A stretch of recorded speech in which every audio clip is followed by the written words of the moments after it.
It's only complicated when they talk about it on the TV. You don't need a degree in astrophysics to understand it. Eternity, that is. Once you accept there are multiple universes, you agree that the possibilities out there go on forever. And if there's an infinite number of possibilities, anything is possible, no matter how slim the odds. That means that somewhere out there in the blueness of forever, there's another universe just like ours. And whirling around inside that one, lots of stars which are just like our sun, with other planets going round them, just like ours. And by an incredible series of coincidences, one of them has developed in virtually the same way as our own Earth, right down to the tiniest detail.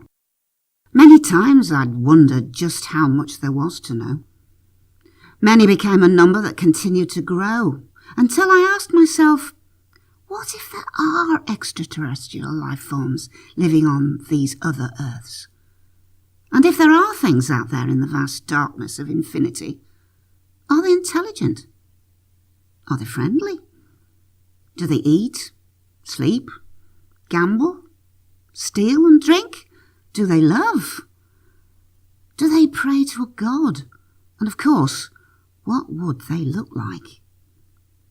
Here in this ocean of ours, there are fish that you could easily mistake for patches of sand or pieces of coral, until one of them skips right out from under your nose. Astrobiologists have told us that life doesn't have to consist of bipeds that move and breathe and smoke their cigarettes like we do. That the universe is a gigantic bell jar of possibility, where everything has the chance and the right to happen. So I never had any cut and dry theories regarding just how other life should look. I just had this feeling that one day life would surprise us. That someday an unfamiliar civilization would stop by to meet us. Or we might accidentally bump into E.T. on some quiet back corridor in space.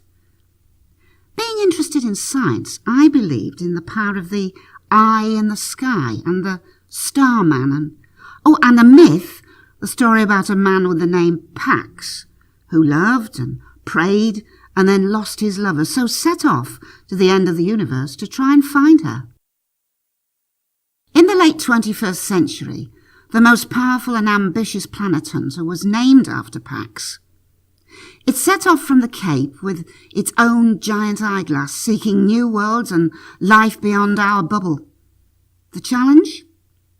To find a planet that orbited a star similar to our own sun. This planet would ideally be about the third or fourth rock from its host star, orbiting once every 300 days or so and floating around in a region without too much steam and without too much ice. That perfect spot we call the Goldilocks region. We are told that scientists have never discovered an organism capable of surviving without water. So Pax, guided by man's priority quest to find wet planets, began by taking a small snapshot in the Cygnus region of our own Milky Way. Suddenly, we were watching 1 million new suns. On the 5th of December, by photographing planets that blocked out the light from their host star, in the same way that a moth blocks out the light from a candle, Pax found the first wet candidate, a planet in orbit of a G-type star once every 289 days. The temperature on this planet was similar to that of our own Earth, but it was 2.5 times bigger, more like a Jupiter or a Neptune. Since the water was no different to ours, and the gravity was about the same, Pax turned his telescope closer to the planet's surface and peered through the dense clouded gas. What he saw was a whole ecosystem living below the ocean. It was certainly a planet covered in water, but devoid of any solid ocean floor, a pearl without a home, a planet in all but substance, and a water world set adrift in an empty sky. During the first 6 weeks of Pax's voyage, 7 new planets were found. In his first year, there were 700. They ranged in size from half as big as our Earth to several times the size of Jupiter. Some were our vision of hell, churning oceans of molten rock and mountains of bronze, 7 times taller than anything on Earth. Blowtorch worlds with 2 mornings and 2 evenings, landscapes of double rainbows populated by the twisted tall timber of static tornadoes. On the other hand, there were planets small and close enough to their host star to be rocky with liquid water, mile-high mountains, deserts, colourful jungles and quiet utopic wetlands. Astrobiologists were soon to confirm that the universe was alive with the type of planets where evolution had solved the common problems caused by the environment, and had converged on a solution that had seen 3 different species evolve in the same way. A member of the elephant family, a member of the bird family, and a fish had all developed the prickly spines and snout of a hedgehog. A place where the hunters and the hunted had driven evolution, and fierce giant rodents with the armoured shell of a military tank inhabited a world that had endured 20 ice ages in the last 1,000 years. A home to some of the greatest giants of them all, where colossal ice age leviathans swallowed 2 tons of animals a week, and a 30-foot-high woolly mammoth stumbles around her kitchen sink hovel. Places where vast verdant valleys and prairies roll out to the seas and mythical beings are commonplace. A land with a total of 3 million new species of insects and animals, each endowed with reason, and enough of them to repopulate every extinct creature on Earth. Now the Western Equus, Noah's fabled waterhorse, lives in the land where Jonah's land whale grazes on airborne particle matter. Fan-like plants collect infrared light by spinning like whirling umbrellas. Yellow phosphorescent fish with a sting that would really spoil your holiday swim in a confusion of psychedelic colours. Green reptiles and mysterious golden amphibians love with more passion and tenderness than any mammal. And they each have their own startling pasts, tales of triumph and disaster, and explode gloriously into bustling colonies and harmonise all together in cold blood. Each new planet that Pax discovered had its own unique mix of fauna and flora, its own fingerprint, its own DNA. The scientists continued to explore with increasing forensic scrutiny. Landing parties discovered towering walls and spires, and the ruins abandoned by ancient civilizations. And just when we thought that they couldn't find anything more incredible, they blew our mind. Scientists had discovered over 100 billion exoplanets. They'd calculated that there were 1 million planets whose inhabitants were light years ahead of us, where they shifted shape and travelled around from dimension to dimension, using the second power of quadratics. There were 1 million or so planets that were light years behind us, whose tribes still lived in the Dark Ages, and played with fire while trying to work out how far their new invention, the wheel, might take them. There was a whole galaxy of planets that were at various stages of evolution, whose inhabitants were looking back at us whilst making the same bold statements, stacked to the teeth with mathematical evidence, convinced that somewhere on one of those other planets they all had an exact double, that there was another one of them in the same way that there is another you, and an infinite number of variations of them and you. Strange to say, as statistics will have it, on these other planets, anything that could possibly happen to your other you will happen. It's perfectly true that on another planet right now, there's another you who's probably a rock and roll star and leans back pressing gas through the winding lanes of a private island while listening to their own songs power played on the radio with the tints fully closed, because the paparazzi won't leave them alone. I'm clicking my fingers for you to wake up, because in the neighbouring galaxy, your other U's music career didn't take off. They hit the bottle and will sing on street corners for metal money. It's all very sad.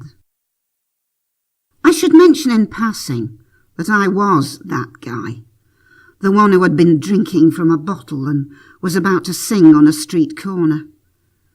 I ran into a few problems and realised that I needed to make a change, and quickly. I have since found, as with all acts of initiative, that there seems to be one elementary truth. The moment we absolutely commit ourselves to change, Providence moves too.